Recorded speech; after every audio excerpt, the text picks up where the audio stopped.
कैसे भी परिस्थिति हो, अपने आप पर चिंता और डर को हावी मत होने दो। हमेशा सकारात्मक सोचो। बुरा वक्त अपने आप चला जाएगा और आप डरेंगे भी नहीं। बुरी स्थिति में भी हमेशा सकारात्मक सोचो और खुश रहो। ऐसा करने से आपको सफलता अवश्य मिलेगी। तो बिना देर किए चलिए उन कहानियों की शुरुआत करते हैं। पहली कहानी, एक पत्थर से मूर्ति बनने तक की अद्भुत कहानी। हम देखते हैं कि एक पत्थर जिस पर हम विश्वास करते हैं उसे पूजा जाता है, और एक दूसरा पत्थर होता है जिससे हम भगवान पर चढ़ाने के लिए नारियल फोड़ते हैं।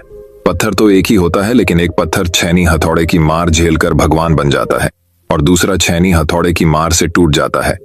लेकिन जिस पत्थर ने पहले दर्द को सह लिया उसको पूजा जाता है, और जिस पत्थर ने पहले दर्द को सहन नहीं किया उसको बाद में बार बार दर्द मिलता है। जिस पत्थर से हम नारियल फोड़ते हैं ये वही पत्थर होता है जो थोड़े दर्द से टूट जाता है। कई बार हम देखते हैं कि एक व्यक्ति बहुत सफल होता है और वहीं एक व्यक्ति असफल होता है। ऐसा क्यों होता है और इसके पीछे का सही कारण क्या होता है? जो व्यक्ति सफल होता है उसे देखकर कई लोग ये भी बोलते हैं कि इसकी किस्मत अच्छी थी, लेकिन उसके पीछे का संघर्ष कोई नहीं देखता। और आज की कहानी उन्हीं लोगों के लिए है जो कहते हैं कि सफलता किस्मत से मिलती है। एक बार की बात है कि एक खुशहाल पति पत्नी बाजार गए तो उन्होंने वहां एक बहुत ही सुंदर मूर्ति देखी। तो लड़की उस मूर्ति को खरीद लेती है और घर ले आती है। घर पर सभी लोग उस मूर्ति की तारीफ करने लगते हैं। वह लड़की उस मूर्ति की ओर देखकर कहती है कि यह मूर्ति दुनिया की सबसे सुंदर मूर्तियों में से एक है। इतने में उस मूर्ति से आवाज आती है, मैं तो सिर्फ एक मामूली पत्थर थी, लेकिन पत्थर से मूर्ति बनने तक में मुझे बहुत सारी चुनौतियों का सामना करना पड़ा। क्या आप इस सफर के बारे में जानते हो? लड़की डर जाती है और बोलती है, नहीं। तब पत्थर अपनी कहानी सुनाता है। पत्थर से मूर्ति बनने तक का सफर एक मूर्तिकार था जो बहुत ही सुंदर मूर्ति बनाता था। वह मूर्ति बनाने के लिए कुछ पत्थरों को चुनता है और उन्हें घर ले आता है। जब मूर्तिकार पत्थर को मूर्ति बनाने के लिए उस पर छैनी और हथौड़ों से वार करता है तो पत्थर के अंदर से दर्द भरी आवाज आती है, आह, मुझे बहुत चोट लगी है। तो मूर्तिकार उस पत्थर से कहता है, अभी थोड़ा दर्द सहन कर लोगे तो आगे चलकर लोग तुम्हारी पूजा करेंगे। फिर मूर्तिकार जब पत्थर पर फिर से छैनी हथौड़े से काम करता है तो वह पत्थर टूटकर बिखर जाता है। फिर वह मूर्तिकार दूसरा पत्थर उठाता है और जब उस पर छैनी और हथौड़ों से वार करता है तो दूसरे पत्थर के अंदर से भी दर्द भरी आवाज आती है, आह, मुझे बहुत चोट लगी है। तो मूर्तिकार उस पत्थर से कहता है, अभी थोड़ा दर्द सहन कर लोगे तो आगे चलकर लोग तुम्हारी पूजा करेंगे। तो वह पत्थर कहता है, ठीक है, तुम अपना काम करो, मेरे दर्द की परवाह मत करो। फिर वह मूर्तिकार उस पर अपना काम करता है और पत्थर को अच्छा आकार देने के लिए उस पर छैनी हथौड़ों से प्रहार करता है और पत्थर रोता रहता है लेकिन टूटता नहीं है। फिर मूर्तिकार उस पत्थर को आग की भट्टी में डाल देता है और कुछ समय के लिए उस पत्थर को आग की तपन में जलने के लिए छोड़ देता है। उसके बाद मूर्तिकार उस पत्थर को और अच्छा आकार देता है और उस पर कलर करता है, और यह सब दर्द पत्थर बर्दाश्त करता है। तब जाकर एक पत्थर मूर्ति बनता है और फिर कुछ लोग उस मूर्ति को खरीदने के लिए उस मूर्तिकार के पास आते हैं और मूर्ति को खरीद लेते हैं। इतना कुछ सहना पड़ता है, तब जाकर एक पत्थर मूर्ति बनता है और तब जाकर लोग उस पत्थर को पूजते हैं। इसी तरह जब एक पत्थर को भी अपने आप की पूजा कराने के लिए छैनी हथौड़ों और आग की भट्टी में जलना पड़ता है, तो फिर एक इंसान को भी खुद को सफल बनाने के लिए मेहनत की भट्टी में झोंकना पड़ेगा। सीख, जिस तरह एक पत्थर को मूर्ति बनने के लिए तपना पड़ता है, उसी तरह हर इंसान को सफलता पाने के लिए मेहनत की भट्टी में तपना पड़ता है, तब जाकर ही सफलता मिलती है। तो चलिए दोस्तों, अब हमारी दूसरी कहानी की शुरुआत करते हैं। दूसरी कहानी, चूहे से शेर फिर शेर से चूहे तक की कहानी। एक जंगल में तेजस्वी साधु तपस्या कर रहे थे। उसी समय वहां पर चूहा भागता भागता आया और साधु जी से बोलता है, बचा लो साधु जी, बचा लो। तो साधु जी पूछते हैं, क्या हुआ? तो चूहा बोलता है, बिल्ली मेरे पीछे पड़ी है, मुझे खा जाएगी, मुझे बचा लीजिए।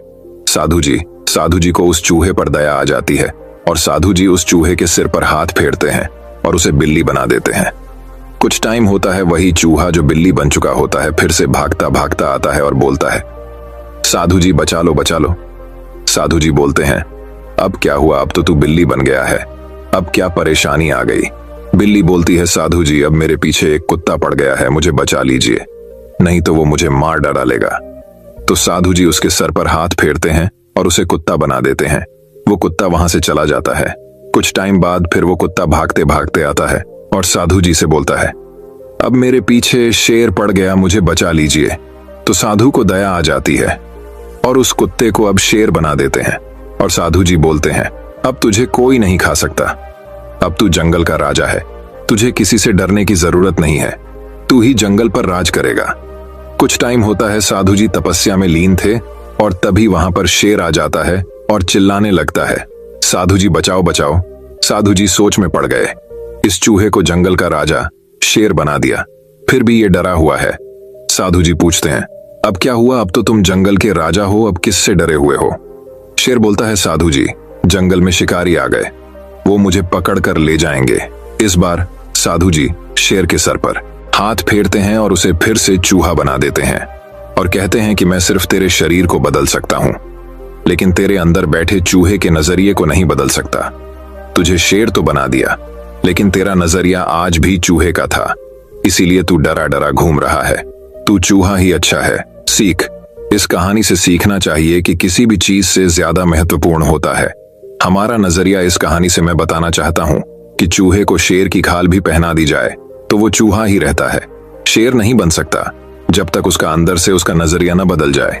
जैसे कि चूहे को शेर बनाने के बाद भी डरा हुआ था, क्योंकि उसका नजरिया चूहे का था। अगर वो अपना नजरिया बदल लेता तो शेर बनने के बाद वो पूरे जंगल पर राज करता, फिर चाहे कोई भी हो उसका कुछ नहीं बिगाड़ पाता। हर फील्ड में आपका नजरिया देखा जाता है, क्योंकि एक व्यक्ति की सफलता उसके नजरिए में छुपी होती है। अगर एक व्यक्ति पहले ही ये नजरिया बना ले कि ये काम नहीं हो सकता और मैं शायद ही इस काम में सफल हो सकता हूं, तो वह व्यक्ति सफल नहीं हो सकता। लेकिन अगर एक अटूट और दृढ़ नजरिया बना लिया जाए कि मुझे सफल होकर ही दिखाना है, तो कोई नहीं रोक सकता। इसलिए हमें अपना नजरिया शेर का रखना है, न कि चूहे का। तभी आप अपनी फील्ड में सफलता हासिल कर सकते हैं। तो चलिए दोस्तों, अब हमारी तीसरी कहानी की शुरुआत करते हैं। तीसरी कहानी, यह कहानी आपको बताएगी कि जब आप अपनी सफलता के लिए आगे बढ़ते हैं तो रास्ता भटकाने वाले कैसे आपके लक्ष्य के प्रति भ्रमित करते हैं। तो आइए शुरुआत करते हैं कहानी की। एक गांव में एक बहुत ही प्रसिद्ध पंडित रहा करता था। उस पंडित का नाम श्याम था। वह पंडित जिस गांव में रहता था, वह उस गांव के प्रसिद्ध मंदिर पर पूजा करता था और सभी शादियां व सभी धार्मिक कार्य वही पंडित कराता था। वह पंडित इतना प्रसिद्ध था कि आसपास के सभी गांवों में उसकी चर्चा हुआ करती थी और सभी लोग उस पंडित का बहुत आदर किया करते थे। श्याम पंडित इतने प्रसिद्ध थे कि सभी लोग उन्हीं से अपना धार्मिक कार्य कराने के लिए दूर दूर गांव से बुलाया करते और अच्छा दान दिया करते थे। एक बार पंडित जी अपने गांव से दूसरे गांव शादी कराने गए हुए थे। वह गांव पंडित जी के गांव से 4 से 5 गांव छोड़कर था। पंडित जी जब शादी कराने के बाद वहां से लौट रहे थे तो उन्हें एक बकरी भेंट स्वरूप दी गई। जब पंडित जी बकरी को लेकर लौट रहे थे तो वह पैदल पैदल अपने रास्ते बकरी को लेकर धीरे धीरे आ रहे थे, क्योंकि उनका गांव 4 गांव के बाद था। जिस रास्ते से पंडित जी लौट रहे थे उस रास्ते पर 4 ठग यानी चोर रहते थे और वह आने जाने वाले लोगों को लूटा करते थे। जब उन 4 ठगों ने पंडित जी को देखा तो बोलने लगे, आज तो सुबह से कोई नहीं मिला है और हमारे खाने पीने की व्यवस्था भी नहीं हुई। चलो आज पंडित जी को ही लूट लेते हैं, इनसे ये बकरी चुरा लेते हैं। लेकिन उनमें से एक ठग बोलता है, अगर पंडित जी को मारा पीटा तो सारे गांव वाले हमें छोड़ेंगे नहीं और हमें बहुत पाप लगेगा। तो ठग एक नई तरकीब निकालते हैं पंडित जी से बकरी छुड़ाने की और चारों ठग अपने अपने काम पर लग जाते हैं।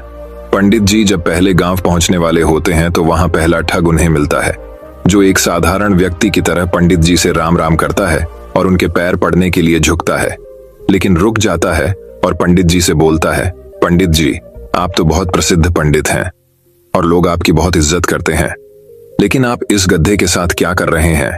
तो पंडित जी गुस्सा हो जाते हैं और बोलते हैं, अरे मूर्ख, ये गधा नहीं, ये बकरी है, बकरी। लेकिन वह ठग उनसे कहता है कि ये बकरी नहीं, ये तो गधा है। पंडित जी आपको किसी ने बेवकूफ बना दिया। तो पंडित जी फिर गुस्से से कहते हैं कि तू ही मूर्ख है, ये बकरी है ना कि गधा है। और यह बोलकर पंडित जी आगे चल पड़े। लेकिन पंडित जी के दिमाग में इस अनोखी घटना ने एक हल्का सा भ्रम डाल दिया और वह आगे निकल गए। धीरे धीरे पंडित जी आगे बढ़ रहे थे और वह दूसरे गांव पहुंचने ही वाले थे कि उन्हें वहां दूसरा ठग मिला, जो कि बिल्कुल साधारण व्यक्ति की तरह वहां खड़ा था और पंडित जी से राम राम करता है। और उनके पैर पड़ने के लिए झुकता है, लेकिन वह रुक जाता है। पंडित जी पूछते हैं क्या हुआ, रुक क्यों गए? तो वह बोलता है पंडित जी, आप इस गधे को साथ लेकर क्यों घूम रहे हो? इससे आप खंडित हो जाओगे और लोग आपके बारे में क्या सोचेंगे? इस गधे को भगा दो।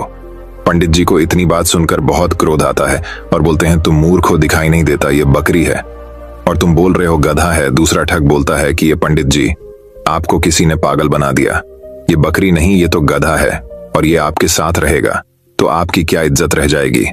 ये सुनते ही पंडित जी सोचने लगे कि यह क्या बोल रहा है, मैं तो बकरी लाया हूं, पर ये सब इसे गधा क्यों बोल रहे हैं? कहीं मैं सच में गधे को लेकर तो नहीं घूम रहा हूं। अब पंडित जी सोच में पड़ जाते हैं और वह ठग वहां से चला जाता है और पंडित जी भी आगे बढ़ने लगते हैं, लेकिन उनके दिमाग में यही बात चल रही होती है कि ये बकरी है या गधा। जब पंडित जी तीसरे गांव में पहुंचने वाले होते हैं तो उन्हें वहां तीसरा ठग मिलता है और पंडित जी से राम राम करता है। पंडित जी के पैर पड़ने के लिए झुकता है, लेकिन रुक जाता है। पंडित जी हैरान हो जाते हैं और पूछते हैं कि क्या हुआ? तो तीसरा ठग बोलता है कि पंडित जी, मैं आपसे आशीर्वाद तो लेना चाहता हूं, लेकिन इस गधे को आपके साथ देखकर मुझे अच्छा नहीं लग रहा। लोग आपको इतना मानते हैं, आपसे पूजा कराते हैं, लेकिन लोग आपको इस गधे के साथ देखेंगे तो क्या सोचेंगे? इतनी बात सुनकर पंडित जी कहते हैं कि मैं इस गधे को गांव के बाहर छोड़ने जा रहा हूं। मुझे रास्ते में दयनीय हालत में मिला था और पंडित जी वहां से निकल जाते हैं। कुछ लोगों की बातों में आकर पंडित जी का विश्वास खुद से उठ जाता है। उन्हें लगता है कि लोग सही बोल रहे हैं और मैं गलत हूं, लेकिन फिर सोचते हैं कि मैं सही हूं। इसी तरह उनका विश्वास खुद पर से गिरने लगता है और सोचते हैं कि मैं अपने गांव पहुंचने वाला हूं। अगर ये बकरी नहीं हुई और गधा हुआ तो लोग मेरे बारे में क्या सोचेंगे? यही सोचते सोचते पंडित जी चौथे गांव पहुंचने वाले होते हैं कि उन्हें चौथा ठग मिलता है और पंडित जी से राम राम करता है और पैर पड़ने के लिए झुकता है, लेकिन रुक जाता है। तो पंडित जी पूछते हैं क्या हुआ? तो वह ठग पंडित जी से बोलता है, पंडित जी बाकी सब तो ठीक है, आप इस गधे को साथ में लेकर क्यों घूम रहे हो? तो पंडित जी कहते हैं कि मैं इस गधे को गांव के बाहर छोड़ने वाला था। तो वह ठग बोलता है कि पंडित जी, यह गधा आपको शोभा नहीं देता, लोग क्या सोचेंगे आपके साथ यह गधा देखकर? आप इसे मुझे दे दीजिए, मैं इसे बाहर छोड़ आऊंगा। तो पंडित जी अपने आप पर विश्वास को खो देते हैं और उस बकरी को गधा समझकर उस ठग को दे देते हैं और अपनी बकरी को छोड़कर आ जाते हैं और उन चारों ठगों की यह तरकीब काम कर जाती है और वह पंडित जी से बकरी छुड़ा लेते हैं और उसे बेचकर पैसा कमा लेते हैं। इसी तरह हमारे आसपास भी हमारा रास्ता भटकाने के लिए बहुत सारे ठग जरूर मिलेंगे। जो हमारा रास्ता भटकाना चाहते हैं उनसे बचकर और खुद पर विश्वास रखना होगा, तभी हम अपने लक्ष्य को पा सकते हैं। सीख, इस कहानी से हमें कई सारी सीख सीखने को मिलती है जिनसे हम अपनी सफलता को जल्द से जल्द पा सकते हैं। सबसे पहले तो हमें सीख मिलती है कि हमें खुद पर विश्वास रखना चाहिए। दूसरा, व्यक्ति क्या कह रहा है उससे हमें कोई फर्क नहीं पड़ना चाहिए, क्योंकि रास्ता भटकाने वाले बहुत मिलेंगे।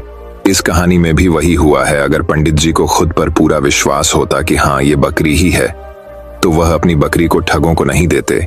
इसी तरह हमें भी अपने ऊपर विश्वास रखना होगा, हमारी मंजिल, हमारे सपनों के ऊपर विश्वास करना होगा। अगर हमें अपना लक्ष्य हासिल करना है तो हर किसी से सलाह नहीं लेना है और किसी भी व्यक्ति की नकारात्मक बातों से हमें कोई फर्क नहीं पड़ना चाहिए, क्योंकि लोग तो सिर्फ आपको भटकाने के लिए आते हैं कि ये कर लो, वह कर लो। लेकिन अगर आपका कोई निश्चित लक्ष्य नहीं होगा तो आप कभी सफल नहीं होंगे। इसलिए अपना लक्ष्य बनाकर सिर्फ उसके ऊपर काम करो, बिना किसी व्यक्ति की बातों पर ध्यान दिए।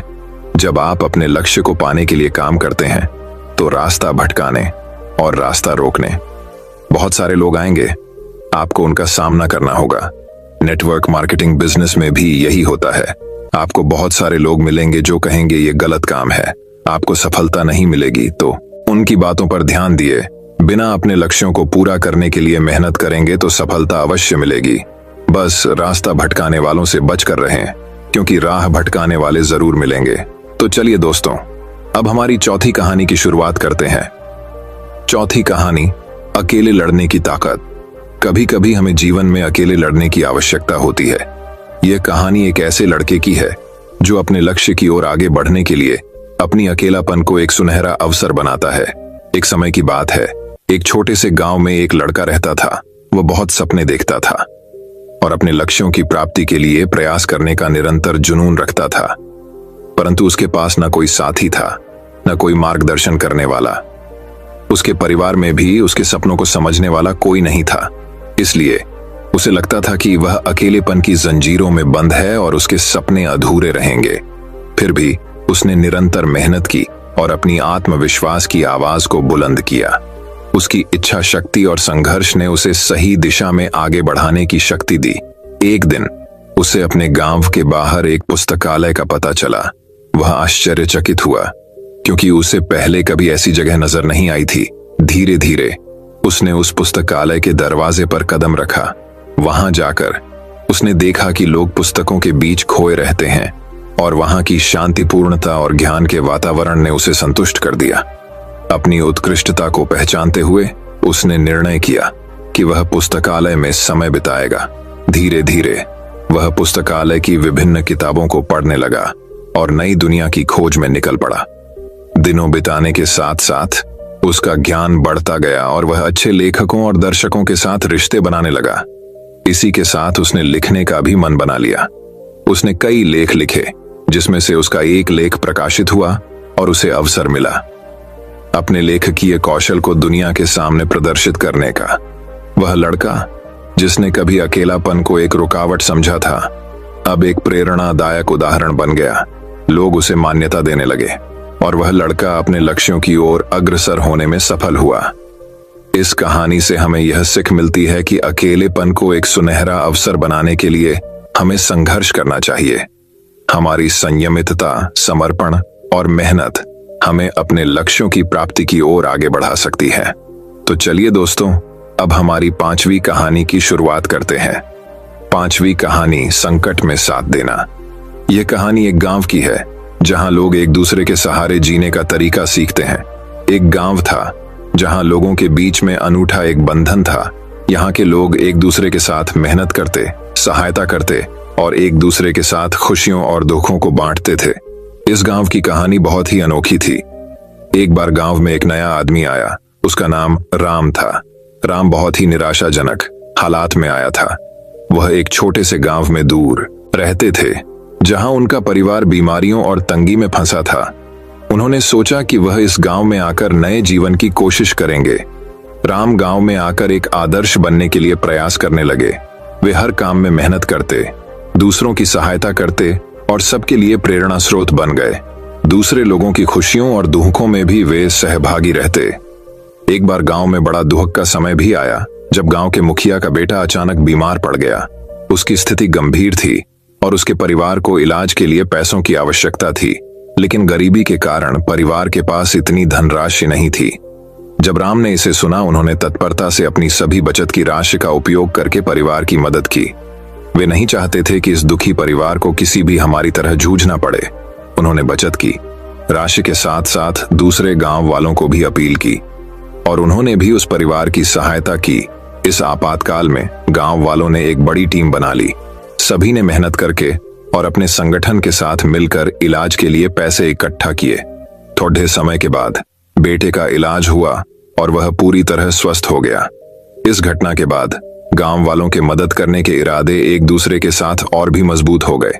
यह उनकी सद्भावना, नेकी और सामर्थ्य का परिणाम था। वे सभी ने समझा कि दूसरों की मदद करके ही हमारा असली लक्ष्य पूरा होता है।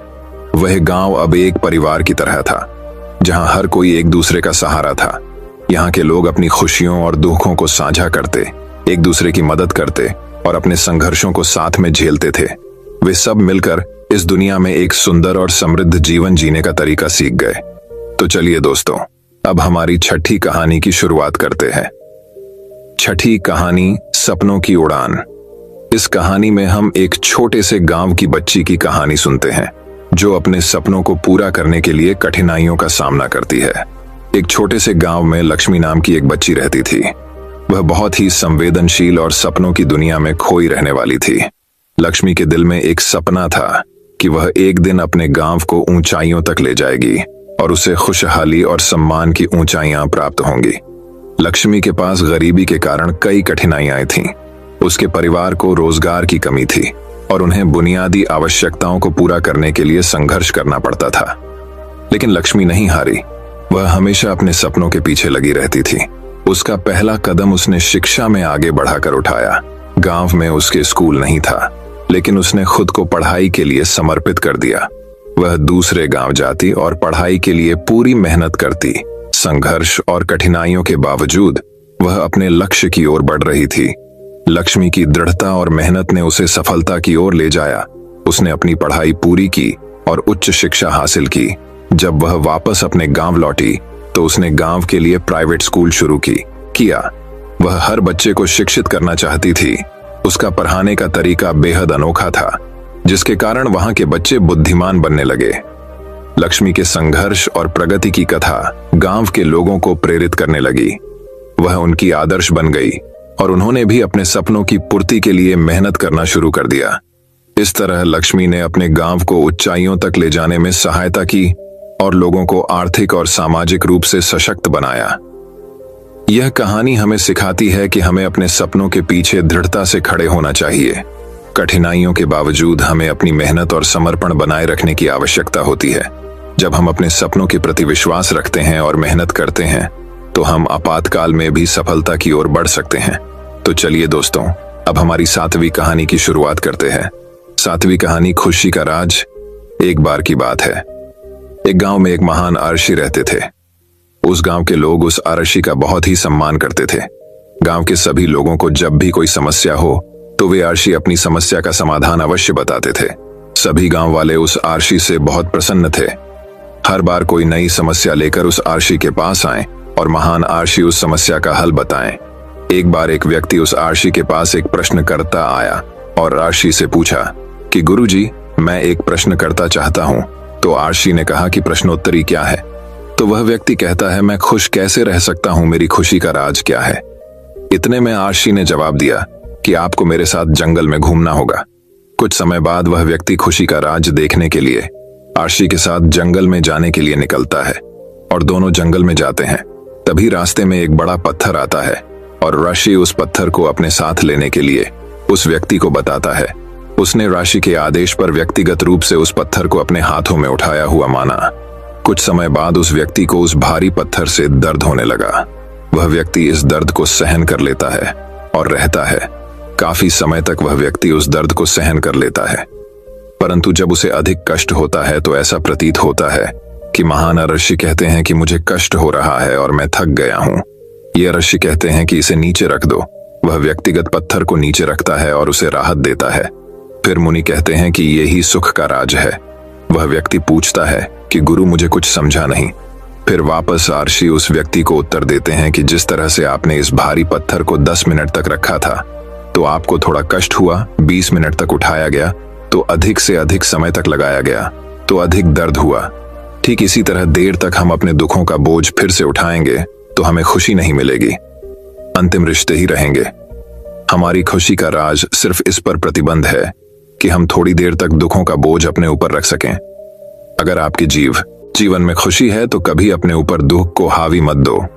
दुख इस भारी पत्थर की तरह है जो हम जैसे दिखने वाले पत्थर ही हमें दर्द और कष्ट जीवन भर देते हैं। तो चलिए दोस्तों, अब हमारी 8वीं कहानी की शुरुआत करते हैं। 8वीं कहानी, निरंतरता का महत्व। यह कहानी एक खिलाड़ी की है जो निरंतरता और समर्पण के माध्यम से सफलता प्राप्त करता है। यह कहानी एक खिलाड़ी की है जिसका नाम रजत है। रजत बचपन से ही क्रिकेट के शौकीन थे और उनका सपना था कि वह अपने देश की टीम में खेलें। वह हमेशा अपने लक्ष्य को प्राप्त करने के लिए निरंतर और समर्पित रहता था। रजत के पास कोई प्रशिक्षक नहीं था, लेकिन वह हमेशा दिल से खेलते थे और प्रतिदिन क्रिकेट के क्षेत्र में समय बिताते थे। उनके दोस्त उन्हें हमेशा प्रोत्साहित करते थे और उनके साथ खेलने में सहायता करते थे।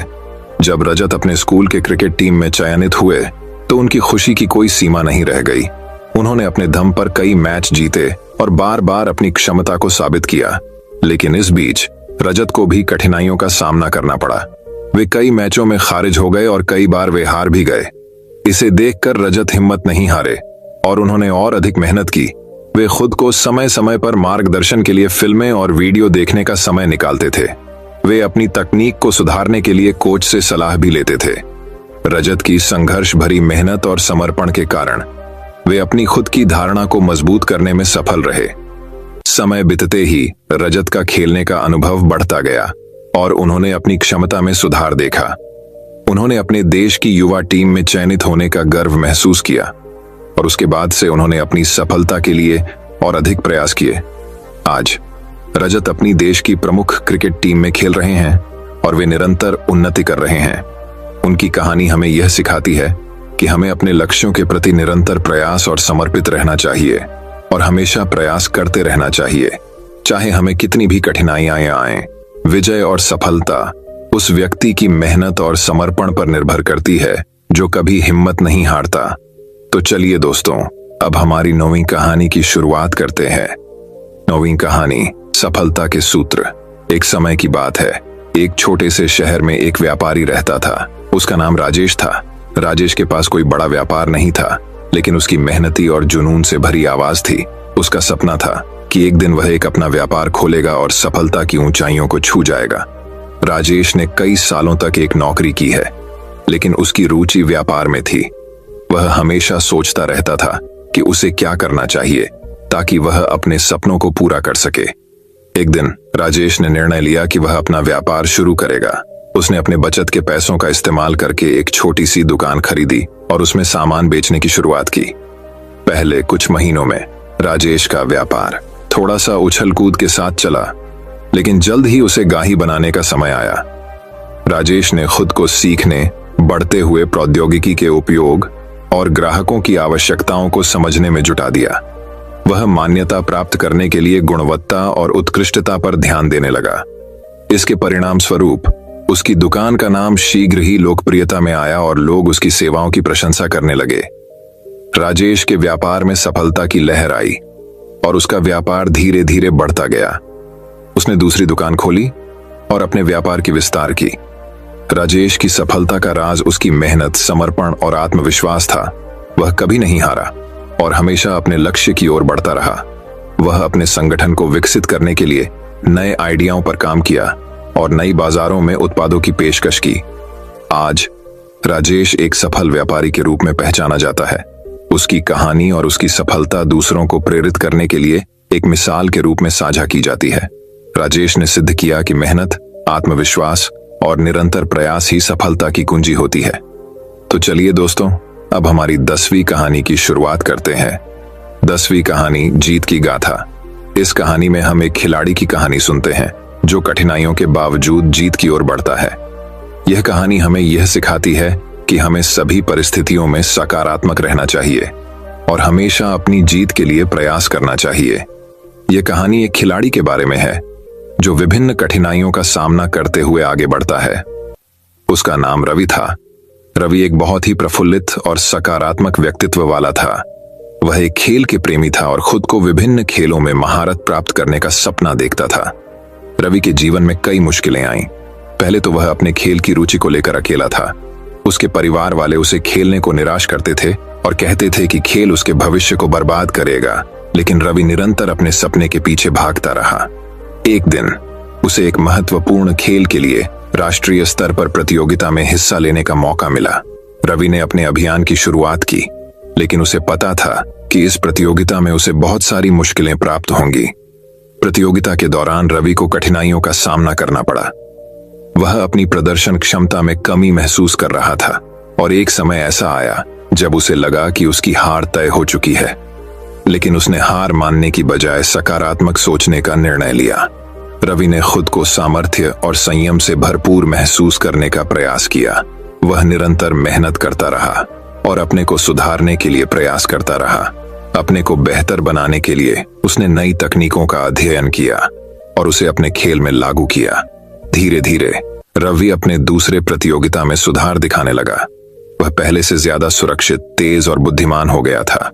अपने प्रतिद्वंद्वियों को हराने के लिए उसने बेहतरीन प्रदर्शन किए और उसके सपने को पूरा करने के लिए जीवन भर के प्रयासों को समर्पित किया। अंततः उसकी मेहनत और समर्पण ने उसे विजयी बना दिया। उसने राष्ट्रीय स्तर की प्रतियोगिता जीती और खुद को साबित किया कि सकारात्मक सोच और अथक प्रयास से कोई भी लक्ष्य हासिल किया जा सकता है। रवि की इस कहानी से हमें यह सीख मिलती है कि जीवन में हमेशा सकारात्मक रहना चाहिए। भले ही हमारे सामर्थ्य को कितनी भी मुश्किलें आएं, हमेशा अपने लक्ष्य के प्रति संकल्पित रहना चाहिए और अपने को सुधारने के लिए प्रयास करना चाहिए। हार मानने की बजाय हमें उससे सीख लेनी चाहिए और आगे बढ़ने के लिए तत्पर रहना चाहिए। इन मोटिवेशनल कहानियों को पढ़कर आपको निरंतरता, समर्पण, आत्मविश्वास और संघर्ष की महत्वपूर्णता का अनुभव होगा। ये कहानियां आपको आगे बढ़ने के लिए प्रेरित करेंगी और आपको अपने लक्ष्यों की ओर ले जाएंगी। तो चलिए दोस्तों, अब हमारी 11वीं कहानी की शुरुआत करते हैं। 11वीं कहानी, इंतजार का फल सब्र का फल मीठा होता है। आपने इस मुहावरे को जरूर सुना होगा। आज हम इस कहानी से जानते हैं कि इसका मतलब क्या होता है। जब सूर्य अस्त होता है तब हल्की फुल्की सादृश्यता उत्पन्न होती है और चारों ओर शांत वातावरण एक अंधेरे सा छा जाता है। सभी जीव जंतु, पशु पक्षी अपने अपने निवास स्थान पर चले जाते हैं और ऊंची ऊंची हवाएं चलने लगती हैं। हम जब भी आकाश की ओर देखते हैं तो सूर्य अस्त होता है। उसी समय आकाश में तारे टिमटिमाने आते हैं। कुछ तारे अत्यंत आकर्षक हैं, लेकिन कुछ कम आकर्षक हैं। अधिक टिकाऊ वाले निगम पर हमारी नजर बहुत कम है, इसलिए हम उन पर ध्यान नहीं दे पाते और उनकी प्राकृतिक फीकी पड़ जाती है। लेकिन उन सब में से एक ऐसा तारा होता है जो और भी चमकता है, जो आने से पूरा आकाश जगमगा जाता है। वह इतनी सुंदर और चमकदार होती है कि उसकी जगमगाते लोगों के चेहरे पर खुशी आ जाती है। हम उसे स्वाति नक्षत्र के नाम से जानते हैं। परम चमकदार और सुंदर होता है, जिसके आने से लोग खुश हो जाते हैं। बाकी के नक्षत्र स्वाति नक्षत्र से ईर्ष्या करते हैं और अपनी इस तृष्णा की कथा को श्री नारद मुनि को अर्पित करते हैं। नारद मुनि ने उन सभी को समझाया जिनमें कहा गया है कि देखो, जो भी सब्र करता है उनकी कीर्ति दुनिया में है। और मुझे स्पष्ट रूप से पता चलता है कि आप लोगों में धैर्य नहीं है, इसलिए आप लोग सायंकाल में घटित होते सब्र का फल मीठा होता है। आपने इस मुहावरे को जरूर सुना होगा। आज हम इस कहानी से जानते हैं कि इसका मतलब क्या होता है। जब सूर्य अस्त होता है तब हल्की फुल्की सादृश्यता उत्पन्न होती है और चारों ओर शांत वातावरण एक अंधेरे सा छा जाता है। सभी जीव जंतु, पशु पक्षी अपने अपने निवास स्थान पर चले जाते हैं और ऊंची ऊंची हवाएं चलने लगती हैं। हम जब भी आकाश की ओर देखते हैं तो सूर्य अस्त होता है। उसी समय आकाश में तारे टिमटिमाने आते हैं, होते ही तुरंत जगमगाने लगते हैं। लेकिन स्वाति नक्षत्र भारी समय के बाद आकाश के करीब आता है और उसकी सतह इतनी अधिक हो जाती है, सभी लोगों के चेहरे पर मुस्कान आती है। ऐसा कहा जाता है कि सब्र करना चाहिए, क्योंकि उसका फल हमें मीठा होता है। यदि तुम देर से आकाश में टिमटिमाते होते तो भी महत्वपूर्ण होते और तारामंडल भी लोग अलग नाम से जानेंगे। नारद मुनि द्वारा बताई गई बात सभी स्टैंडर्ड को समझ आ गई। सब्र का फल मीठा होता है, यह बात हम सभी जानते हैं और हम लोगों ने इसे महसूस भी नहीं किया है। मैं हमेशा अपने कार्यों को पूरा करने के लिए उसके परिणामों के इंतजार के बाद उतावला हो जाता हूँ, या फिर अपने आने वाले कार्यों को पूरा करने के लिए उतावला हो जाता हूँ, जिससे मेरा आने वाला कार्य प्रकाशित हो जाता है। परंतु मुझे ऐसा नहीं करना चाहिए। मुझे सब्र करना चाहिए उस परिणाम का या उस आने वाले कार्य का जिससे मुझे वह कार्य अच्छा लगा और उसका परिणाम भी अच्छा हो गया। हम जानते हैं कि प्रारंभिक रूप से मूल्यांकित उत्पाद हमेशा आपके गोल से बाहर होते हैं। हमें धैर्यवान बने रहने की जरूरत है, तभी हमें जीवन में सफलता मिलेगी। हमें किसी भी कार्य में साहस दिखाने की आवश्यकता नहीं है, फिर भी सफलता के द्वार खुलते हैं। हिम्मत ही ऐसा हथियार है जो इंसान के दिमाग का संतुलन बनाए रख सकता है और आगे आने वाली फिल्म को देखने के लिए नए रास्ते को बता सकता है। बड़े बड़े महात्माओं और महापुरुषों के द्वारा भी बताया गया है कि हमें भी किसी कार्य में सफलता प्राप्त हो तो उसे चिंता मुक्त करना चाहिए। दोस्तों, मैं उम्मीद करता हूं कि यह कहानी सुनने से आपके जीवन में अच्छे बदलाव आए होंगे। आपको इस वीडियो से क्या सीखने मिला ये कमेंट करके जरूर बताएं और अपने परिवार, दोस्तों या आपके करीबी इंसान के साथ ये कहानी शेयर करके उन्हें भी इस ज्ञान से परिचित करवाएं। बाकी अगर आपको यह वीडियो दिल से अच्छी लगी हो तभी इस वीडियो को लाइक कर देना और आपने अब तक इस चैनल को सब्सक्राइब न किया हो तो चैनल को सब्सक्राइब भी जरूर कर देना। आपका हर दिन शुभ हो और खुशियों से आपका जीवन भरा रहे। धन्यवाद। नमो बुद्धाय।